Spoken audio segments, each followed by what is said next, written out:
अस्सलामुअलैकुम dear aspirants. आज हम इंग्लिश एसे का एक निहायत ही अहम कंपोनेंट है उसके बारे में बात करेंगे और वो है इंट्रोडक्शन का। आज हम ये डिस्कस करेंगे कि इंट्रोडक्शन होता क्या है, क्यों लिखा जाता है और अगर हमने प्रॉपर इंट्रोडक्शन डेवलप करना हो तो उसको हम कैसे कर सकते हैं। तो वन बाय वन हम इन एस्पेक्ट्स के ऊपर बात करेंगे।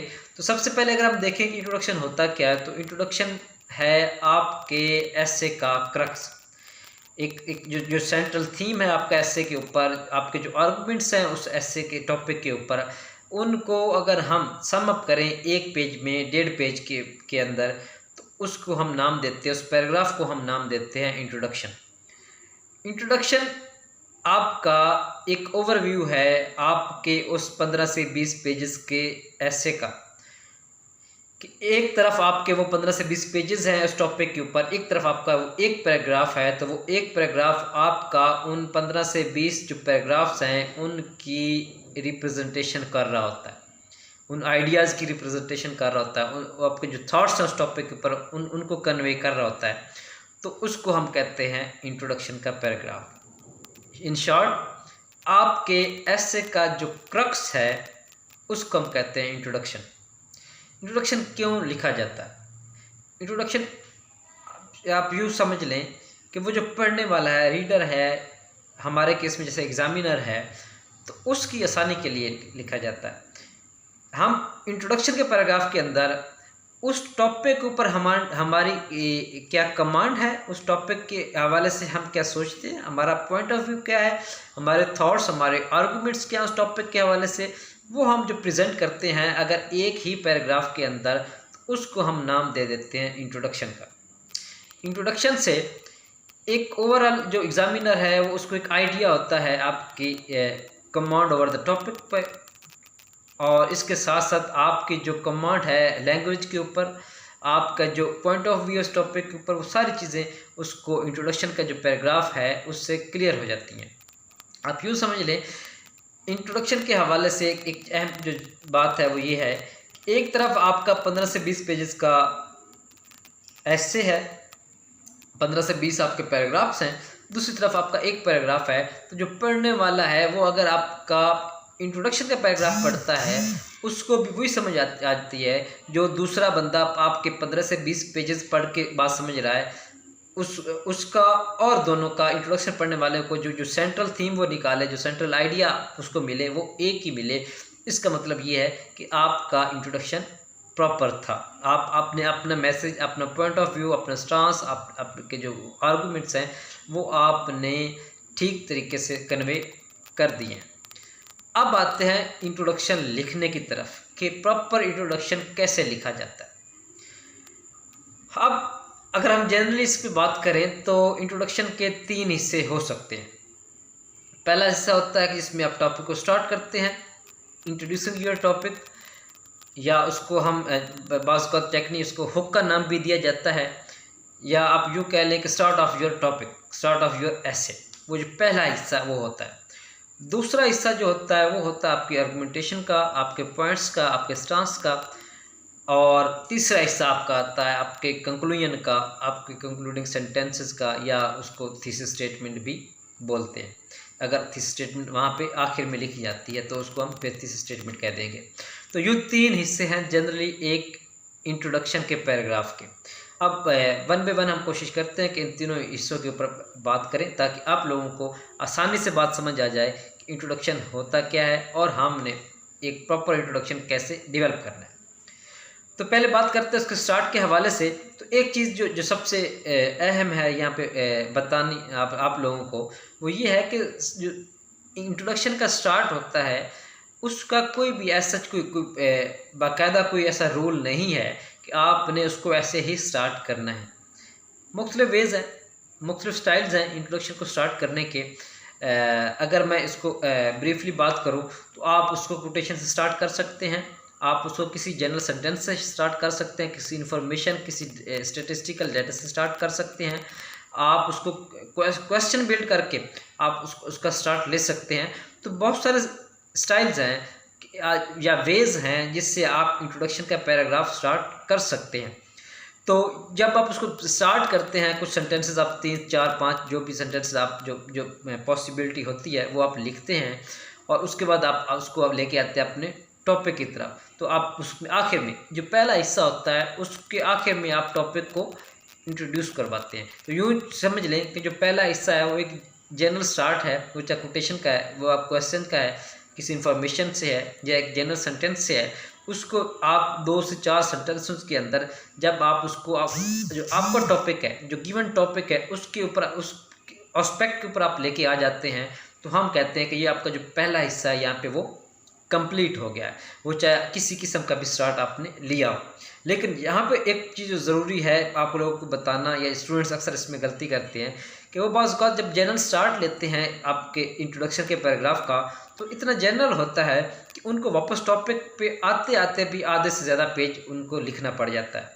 तो ये बड़ी गलत प्रैक्टिस है इस हवाले से, क्योंकि ये यूँ समझ लें कि ये आप जो इसको जितना आप लंबा करते जाते हैं, आप टॉपिक की तरफ नहीं आते, तो वो इररिलेवेंसी की तरफ आप जा रहे होते हैं। तो कोशिश करें कि जनरल स्टार्ट ज़रूर लें, किसी कोटेशन से ले रहे हैं या जनरल सेंटेंस से ले रहे हैं, किसी भी वे में आप उसको स्टार्ट कर रहे हैं, उसको जितना जल्दी हो सके आपने टॉपिक की तरफ, वो जो एस्पेक्ट है, वो जो एग्जामिनर डिमांड कर रहा है आपसे, आप फ़ौरन उसकी तरफ लेके आएँ। बिल्कुल एग्जैक्टली आप जो आपका टॉपिक है आप उससे भी स्टार्ट ले सकते हैं। आप जनरल स्टार्ट नहीं लेना चाह रहे हैं तो आपका एग्जैक्टली जो आपका टॉपिक है, जो एस्पेक्ट दिया गया है, बिल्कुल एग्जैक्टली उसी के ऊपर उसी से आप स्टार्ट कर सकते हैं। जैसे अगर हम एक टॉपिक लेते हैं कि climate change is a myth or reality, तो आपका जो स्टांस है वो रियलिटी की तरफ अगर है, तो आप स्टार्ट ही यहाँ से कर सकते हैं कि climate change is a real disaster. तो यहाँ से एग्जैक्टली आपका टॉपिक जो था, आपका जो एस्पेक्ट था, आपकी जो लाइन थी, आपने वहाँ से उसको स्टार्ट कर लिया। अगर नहीं करना चाहते तो आप उसको जनरल एक दो सेंटेंसेस 4 सेंटेंसेस आप जो है क्लाइमेट चेंज के ऊपर बिल्ड कर सकते हैं। जनरल क्लाइमेट चेंज के ऊपर बात करें, जो करंट जो वरीसम सिचुएशन है in the wake of climate change, आप उसके ऊपर बात कर सकते हैं, और फिर उसको आप लिंक कर सकते हैं कि ये जो सारी चीज़ें हो रही हैं वो किसकी, इस चीज़ का क्या है, इशारा है कि क्लाइमेट चेंज जो है वो रियल डिज़ास्टर है, किस तरह है। अब यहाँ पे आपका जो इंट्रोडक्शन का जो पहला पार्ट था यहाँ पे कंप्लीट हो जाता है। इसी तरह अगर आप कोटेशन से स्टार्ट करते हैं, ठीक है, तो कोटेशन लिखने के फ़ौरन बाद ही आपने उसको अपने टॉपिक की तरफ लेके आना है। और कोटेशन जब भी लिखें तो कोशिश करें कि वो quotation relevant to the topic हो। नॉर्मली स्टूडेंट्स ये करते हैं, कोटेशन का एज सच को डायरेक्ट लिंक नहीं हो रहा होता, और फिर उसको बाद में वो उसको लिंक करने की कोशिश कर रहे होते हैं। इस तरह वो इररिलेवेंसी की तरफ चले जाते हैं। तो इररिलेवेंसी का चूँकि कोई किसी किस्म का भी जो एग्जामिनर है वो इसकी लीवरेज नहीं देता, उसको बर्दाश्त नहीं करता, तो इररिलेवेंसी जो है उसको हम कोशिश करें कि हत्तुल विसात से अवॉइड करें।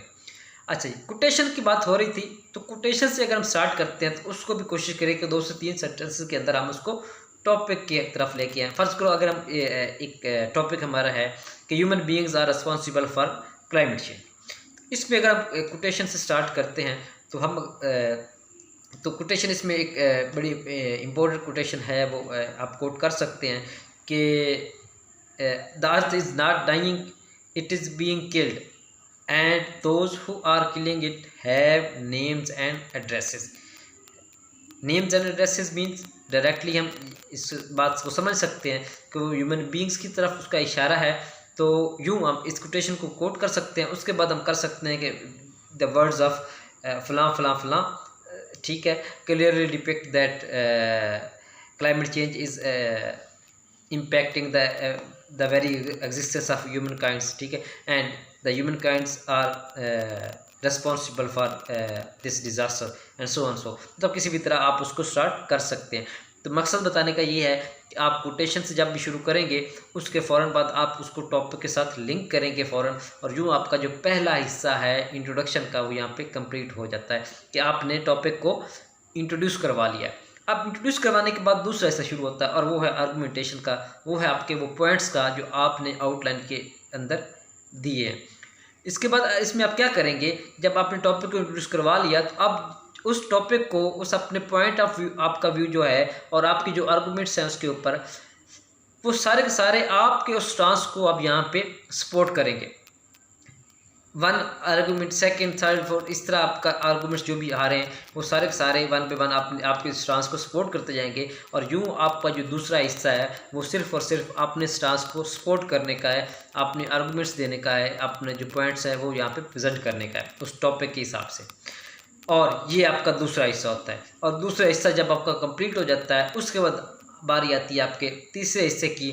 और तीसरा होता है कि आपने उस पूरी बात को, उस पूरे टॉपिक के हिसाब से अपनी बात को सम अप करना है, उसको कंक्लूड करना है और आखिर में एक आध सेंटेंस लिखेंगे कि जो आपका पूरा का पूरा जो टॉपिक है उसको वहाँ पे कवर करेगा। मीन्स कि उसके अंदर एक एस्पेक्ट है तो एक एस्पेक्ट के ऊपर आप बात करेंगे, दो हैं, तीन हैं, जितने भी एस्पेक्ट्स हैं सारे एस्पेक्ट्स को लेके आप अपनी बात को वाइंड अप करेंगे और अपना जो जो पॉइंट ऑफ व्यू वहाँ पे प्रेजेंट करेंगे। और उसको हम कहते हैं आपका कंक्लूडिंग सेंटेंस। या नॉर्मली अगर हम आपने थीसिस स्टेटमेंट जो आपने ली थी वो थीसिस स्टेटमेंट भी अगर यहाँ पे आप उसको पुट कर रहे हैं तो वो उसको हम थीसिस स्टेटमेंट का नाम दे देंगे। आपका कंक्लूडिंग सेंटेंसेस को हम कहेंगे ये आपकी थीसिस स्टेटमेंट है। तो ये आपका तीसरा हिस्सा हो जाता है। तो ये एक ऑर्गेनाइजेशन है आपके इंट्रोडक्शन की कि आपने पहले उसको टॉपिक को इंट्रोड्यूस करवाना है, 2-4 सेंटेंस जो पॉसिबल हो सकता है उसके अंदर। उसके बाद जब आप टॉपिक की तरफ आ जाते हैं उसके बाद आपने आर्गूमेंट्स देंगे। यहाँ पे स्टूडेंट्स गलती ये करते हैं कि एक दफ़ा टॉपिक की तरफ आ जाते हैं फिर उसके बाद जनरल उसको लेके चलते हैं या बहुत सारे और टॉप एस्पेक्ट्स की तरफ निकल जाते हैं। तो यहाँ पे हमारे पास गुंजाइश नहीं होती। एक दफ़ा आपने टॉपिक इंट्रोड्यूस करवाया तो इंट्रोड्यूस करवाने के बाद अपने एस्पेक्ट पे आने के बाद अब आप उस एस्पेक्ट के ऊपर अपने आर्गूमेंट्स ही प्रेजेंट करेंगे। आपने जो आपकी इन्फॉर्मेशन है, आपके पास जो पॉइंट्स है वही देंगे।